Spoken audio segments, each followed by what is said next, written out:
பயனுள்ளதாக இன்றைய வசனம் மத்தேயு 18ஆம் அதிகாரம் 10ஆம் வசனம். அல்லாமலும் உங்களில் 2 பேர் தாங்கள் வேண்டிக்கொள்ள போகிற எந்த காரியத்தை குறித்து ஆகிலும் பூமியிலே ஒருமனப்பட்டிருந்தால் பரலோகத்தில் இருக்கிற என் பிதாவினால் அது அவர்களுக்கு உண்டாகும் என்று உங்களுக்கு சொல்கிறேன்.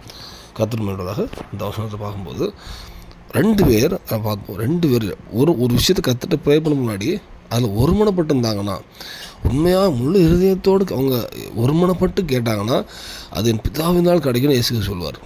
இந்த வேளையில் தேவன் ஒரு மனதை விரும்புகிற தேவன். ஒரு வீடாக இருந்தமானால் கணவன் மனைவி ஒரு மனத்தை கற்று விரும்புகிறார். இப்போ கணவன் மனைவி பிள்ளைகளோட ஒரு மனம், ஒரு குடும்பம் ஒரு மனமாக இருக்குமானால் அந்த குடும்பம் எதுவும் மேற்கொள்ள முடியாது. அந்த குடும்பத்தை தேவன் விசேஷமாக நடத்துவார். ஒரு சபையில் ஒரு மனம் இருக்குமானால் அது ஆசீர்வாதம். ஒரு தேசத்துக்கு ஒரு மனம் இருக்குமானால் அது ஆசீர்வாதம். ஆனால் நம்ம வீட்டில் இன்றைக்கி ஒரு மனம் இருக்கா? ஒரு சில காரியத்துக்காக பார்த்திங்கன்னா எல்லாம் சேர்ந்து ப்ரேயர் பண்ணுவோம், ஆனால் ஒரு மனம் இருக்காது. கணவனுக்கு ஒரு ஆங்கிளில் போவார், மனைவி ஒரு ஆங்கிளில் போவோம், பிள்ளைகள் ஒரு ஆங்கிளில் போவோம். ஒரு மனம் இருக்காது. அந்த காரியம் வாக்கியவே செய்யாது. அந்த காரியம் வாக்கியாது.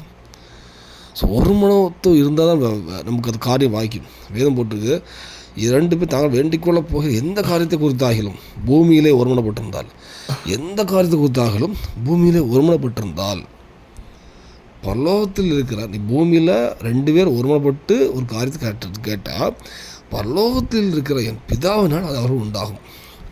தெளிவாக பைபிள். நம்ம பூமியில் வாழ்கிறோம், ஆனால் ஒருமனத்தோடு பரலோகத்தின் தேவனோ கேட்டால் அது கிடைக்கும்னு எதுவும் சொல்லுது.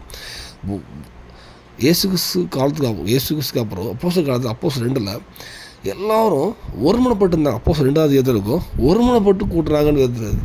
அந்த ஒருமனப்பட்டு வரும்போது தான் பரிசுத்த ஆவியானவர் அங்கே இறங்கி வர்றார். பரிசுத்த ஆவி வல்லமை ஒவ்வொரு ஊட்டப்படுது.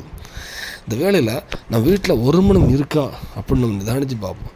அநேக ஆண்டுகளாக ஜெபித்துட்டு இருப்போம், சில காரியங்கள் காலதாமம் ஆகிட்டு இருக்கலாம்.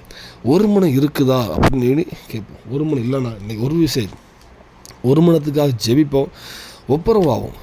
ஒரு விஷயம் 2 பேர் 3 பேர் வீட்டில் எத்தனை பேர் இருந்தாலும் சரி ஒரு மனத்துக்காக கேட்போம், ஒப்புரவாகும். அதை நோக்கி போனீங்கன்னா கண்டிப்பாக உங்கள் என்ன தேவையோ அதை பரலோகத்துக்கு தேவன் உங்களுக்காக தருவார். இந்த பூமியில் ஒரு சாட்சியுள்ள வாழ்க்கை தருவார். அது எதுக்கு தரார்? இந்த பூமியில் நீங்கள் சாட்சியுள்ள ஒரு வாழ்க்கை வாழத்தாரார். பரலோகத்துக்கு ஆயத்தப்படுத்துவார். இந்த ஒருமனத்தை ஜெபிப்போம். அநேக ஜனங்கள் ஒருமனப்படுறதுக்கும் நம்ம ஒரு முன்மாதிரியாக இருக்க கற்றுட்டு கேட்போம். உங்களை பார்க்குறவங்க அநேக ஜனங்கள் அவங்களும் ஒரு மனத்துக்குள்ளே வருவாங்க. அர்ப்பணிப்போம். பூமியில் ஜெயவன் வாழ்க்கை தருவார். ஒரு மனத்தோடு ஜெயவன் வாழ்க்கை தருவார். பரலோகத்தை ஆயத்தப்படுத்துவார். அர்ப்பணிப்போம். தேவன் கிருபை செய்வாராக. ஆமென்.